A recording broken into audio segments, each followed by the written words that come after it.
오늘 하나님께서 주신 말씀은 에스더 8장 9절에서 17절 말씀입니다. 에스더 8장 9절에서 17절 말씀입니다. 제가 봉독해 드리겠습니다. 그때 시한월 곧 3월 23일에 왕의 서기관이 소집되고 모르드게가 시키는 대로 조서를 써서 인도로부터 구스까지의 127 지방 유다인과 대신과 지방관과 관원에게 전할세. 각 지방의 문자와 각 민족의 언어와 유다인의 문자와 언어로 쓰되 아하수에로 왕의 명의로 쓰고 왕의 반지로 인을 치고 그 조소를 역졸들에게 붙여 전하게 하니 그들은 왕궁에서 길러서 왕의 일에 쓰는 준말을 타는 자들이라. 조서에는 왕이 여러 고을에 있는 유다인에게 허락하여 그들이 함께 모여 스스로 생명을 보호하여 각 지방의 백성 중 세력을 가지고 그들을 치려하는 자들과 그들의 처자를 죽이고 도륙하고 진멸하고 그 재산을 탈취하게 하되 아하수에로 왕의 각 지방에서 아달월 곧 12월 13일 하루 동안에 하게 하였고 이 조서 초본을 각 지방에 전하고 각 민족에게 반포하고 유다인들에게 준비하였다가 그날에 대적에게 원수를 갚게 한지라. 왕의 어명이 매우 급함에 역졸이 왕의 일에 쓰는 준말을 타고 빨리 나가고 그 조서가 도선 수상에도 반포되니라. 모르드게가 푸르고 흰 조복을 입고 큰 금관을 쓰고 자색 가는배 겉옷을 입고 왕 앞에서 나오니 수산성이 즐거이 부르며 기뻐하고 유다인에게는 영광과 즐거움과 기쁨과 존귀함이 있는지라. 왕의 어명이 이르는 각 지방 각 읍에서 유다인들이 즐기고 기뻐하여 잔치를 베풀고 그날을 명절로 삼으니 본토 백성이 유다인을 두려워하여 유다인 되는 자가 많더라. 아멘. 어제 에스더는 다시 한번 목숨을 걸고 아하수에로 왕에게 나아갔습니다. 제가 어제는 영상을 올리지 못했습니다. 여러 가지 일들이 겹쳐서 명절이나 여러 휴일이 있을지라도 빠지지 않고 영상을 올렸었는데 어제는 부득이한 일들이 여러 가지 일들이 생겨서 영상을 올리지 못해서 죄송합니다. 어제 말씀은 에스더가 유다인을 진멸하라는 그 하만의 조서가 아직 철회되지 않았기 때문에 다시 한번 에스더가 아하수의 왕이 부르짖지 않았음에도 불구하고 왕에게 나아가서 울면서 간구하는 그런 장면을 저희들이 보게 됩니다. 다시 한번 에스더가 담대하게 나아가는 것이었죠. 그때 아하수 왕은 자신이 가지고 있던 반지 하만에게 주었던 것을 에스더와 모르드게에 주고 원하는 대로 조서를 쓸 수 있는 그러한 기회를 주는 것으로 어제 말씀이 마무리되었습니다. 오늘 바로 계속 이어져서 연장선상에서 그던 유다인을 진멸하는 그 명령, 그 조서를 한번 내렸으니까 처리할 수는 없지 않습니까? 그래서 그것을 역전할 수 있는, 그것을 피할 수 있는 그런 조서를 반포하는 것이죠. 오늘 바로 그 내용이 저희들이 오늘 읽은 11절에 나와 있어요. 한마디로 말하면 무엇입니까? 오늘 보니까요. 11절에 여러 고을에 있는 유다인에게 허락하여 그들이 함께 모여 스스로 생명을 보호하여 각 지방의 백성 중에 세력을 가지고 그들을 치려하는 자들과 그들의 처자를 죽이고 도륙하고 진멸하고 그 재산을 탈취하게 하라. 다시 말하면 유다인을 진멸하는 조서를 처리할 수는 없지만 이제 유다인들은 또 가만히 있지 말고 정당방위를 통해서 스스로를 마음껏 보호하고 그들을 공격하는 자들을 오히려 또 힘을 합쳐서 진멸하고 재산을 탈취할 수 있는 권한을 법적으로 만들어 준 것이죠. 그런데 이것이 참 가능했던 이유는 무엇입니까? 지금 왕후도 유다인이고 모르드게 그 페르시아의 제2인자도 모르드게라는 사실을 지방 사람들도 다 알게 되고요. 관리들도 알게 되고 모두가 알게 되었으니까 이제 함부로 유다인을 진멸할 수도 없고요. 또 유다인을 진멸한들 또 유다인들도 힘을 합쳐서 같이 맞서 싸우게 된다는 사실, 이것이 참으로 놀라운 역전의 그런 기회가 될 수 있는 것입니다.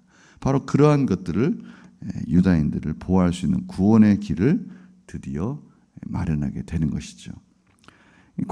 이런 과정 속에서 하나님은 지금까지 이렇게 쭉 말씀을 통해서 저희들이 보게 되는 과정을 보면 역전하신 하나님이시다라는 것을 저희들이 깨닫게 됩니다.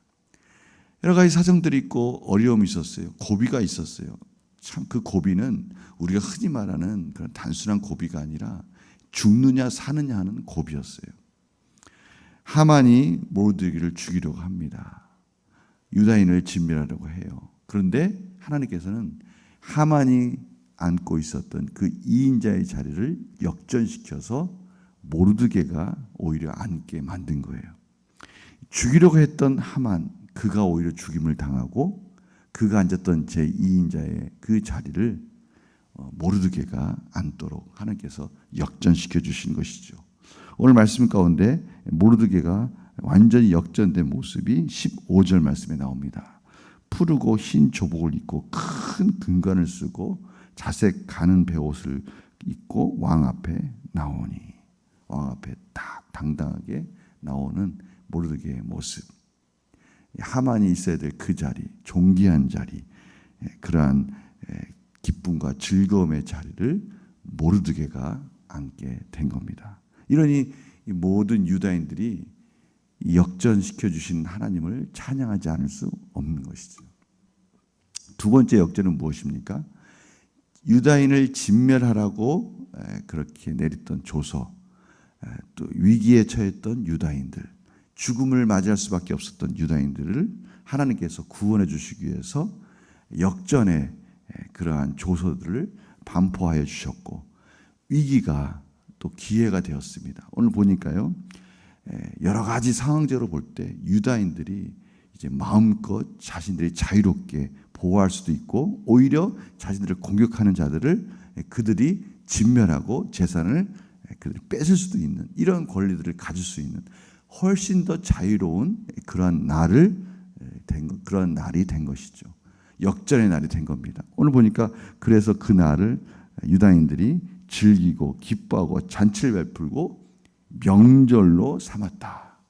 자신들이 죽을 수 있는, 정말 죽을 수밖에 없는 그 날이 즐거움의 날로 하나님께서 역전시켜 주시는 이러한 장면을 저희들이 보게 되는 겁니다. 오늘 17절 말씀이 재밌습니다. 이러한 유다인들의 모습, 죽음을 맞이하고 이제는 죽는구나 했던 그 유다인들이 보기 좋게 역전되어서 당당하고 더 떳떳한 자리에 앉게 된 이런 상황들을 보고 오늘 보니까 본토 백성이 유다인을 두려워하여 유다인 되는 자가 많더라. 70인경에는 할례 받은 자가 많더라라고 이렇게 번역되어 있기도 합니다. 또 어떤 자는 일부분을 이렇게 주석합니다. 유다인 되는 것을 흉내내는 자들이 많더라. 유다인 척하는 자가 많더라. 이렇게 표현하는 부분도 있습니다. 여하튼 간에 유다인들의 지위가 훨씬 더 향상되었고 그것을 부러워하는 자들이 이방 땅에도 많아졌다라는 것을 지금 말씀해 주고 계신 것이죠.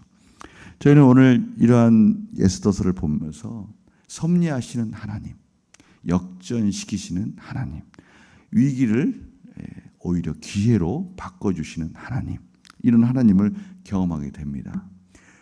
그런데요, 저희들이 성경을 보게 되면 그 모든 하나님의 백성들이 모두 이러한 역전하시는 하나님을 경험하였다는 것을 알 수가 있어요.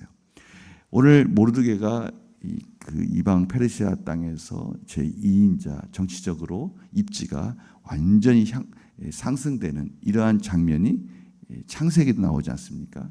역전되어서 누굽니까? 요셉이죠. 요셉이 애굽 땅에서 이방 땅에 종으로 팔려갔습니다. 근데 그곳에서 종의 자리에서 그 애굽 땅 아무도 모르는 그곳에서 2인자가 됩니다. 국무총리가 되죠.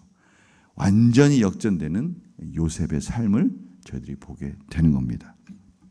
그러나 요셉뿐만이 아닙니다. 하나님의 백성들은 참으로 부족하고 연약하고 어려운 상황들을 하나님께서 역전시켜 주셔서 놀라운 성숙과 믿음의 성장의 그러한 상황으로, 그러한 기회로 바꿔주신 것들을 저희들이 보는 것이죠. 그러나 무엇보다도 가장 큰 역전은 무엇입니까? 그렇습니다. 예수 그리스도의 십자가입니다. 십자가는 당시에 죽음의 형벌의 수단이었습니다. 저주의 상징이었어요. 십자가에서 죽은 자들은 가장 극심한 고통과 또 모두가 바라보기 싫어하는 그러한 십자가를 하나님께서는 구원의 사랑의 십자가로 역전시켜 주셨습니다. 십자가에서 죽으신 예수 그리스도, 저희들의 모든 죄를 짊어지시고 죽으신 예수 그리스도, 그곳은 하나님의 사랑이 가장 아름답게, 하나님의 영광이 가장 찬란하게 빛나는 그런 자리가 되었습니다. 죽음의 자리에 가신 예수 그리스도, 모든 죄를 짊어지시고 그 죄의 대가를 치르신 예수 그리스도, 그 예수 그리스도를 하나님은 부활시켜 주심으로 말미암아 역전시켜 주셔서 예수 그리스도를 영광과 존귀의 그런 왕으로 다시 세워 주셨습니다. 역전시켜 주셨습니다. 만물을 다스리는 만왕의 왕으로 다시 살려 주신 것입니다.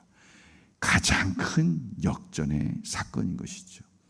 바로 하나님께서는 저희들의 삶도 그렇게 바꿔주시겠다고 말씀해 주신 것입니다. 죄 가운데, 죄의 어두운 그늘 가운데, 죄의 노예 속에서 살 수밖에 없는 저희들의 삶을 바꿔주셨습니다. 하나님의 자녀로 바꿔주셨습니다. 저희들의 비참한 삶, 절망의 삶을 소망의 삶으로 바꾸어 주셨습니다. 저희들의 삶 속에 그것을 매일매일 경험하라고 하나님께서 오늘 말씀해 주시는 것입니다. 오늘 저희들의 삶 속에 한번 그런 것들을 확인하는 하나님의 복된 날이 되었으면 합니다. 제가 어제도 저는 제 마음속에 너무나 영상을 올리지 못해서 참 어떻게 하지 하고 발을 동동 구르고 있었어요. 그러면서 여러 가지 일들을 경험하게 되었습니다. 그런데 하나님께서는 그 과정, 그 소중한 과정들을 통해서 저에게 많은 교훈을 주시고 또 많은 것들을 깨닫게 해주시고 저의 삶을 바꿔주시는 것들을 저는 경험하게 되었습니다. 하나님과 저와의 은밀한 관계 속에서 참으로 말씀하시는 큰 메시지를 듣는 그런 시간이 되었어요. 정말 하나님은요, 저희들이 연약한 바로 그곳에서, 저희들이 포기하고 있는 그곳에서 놀랍게 변화시키시는 하나님이셨습니다. 오늘 바로 그것을 경험하기를 원합니다. 하나님께 맡김으로 인해서 저희들은 상황적으로는 참으로 힘들고 낭망할 수밖에 없는 상황인데 그곳에 하나님의 메시지가 있는 것이고 그곳에 살아계신 하나님을 경험하는 놀라운 능력의 그런 기회로 만들어주시는 그 하나님을 경험하기 원하시는 하나님의 뜻을 발견하게 된 것이죠. 오늘 하루 바로 그 놀라운 승리의 날이 되기를 원합니다. 오늘 하루 바로 그러한 것들을 충만히 경험하는 그런 복된 하루가 되기를 간절히 소망합니다. 제가 기도하고 마치겠습니다. 하나님, 저희들은 이제는 소망이 없구나, 여기서 끝나나 보다, 마지막인가 보다 하는 그 포기하는 그 자리에서 놀라운 역전을 통해서 살아계신 하나님을 경험시켜 주시고 놀라운 은혜를 주시는 하나님이심을 오늘 말씀을 통해서 다시 깨닫게 됩니다. 하나님, 오늘 하루 그러한 기쁨의 날, 하나님께 영광을 올려드리는 복된 날이 되게 하여 주시고 저희들이 그러한 과정들 속에서 하나님을 풍성하게 경험할 수 있도록 인도하여 주시옵소서. 감사드리며 예수님의 이름으로 기도드립니다. 아멘.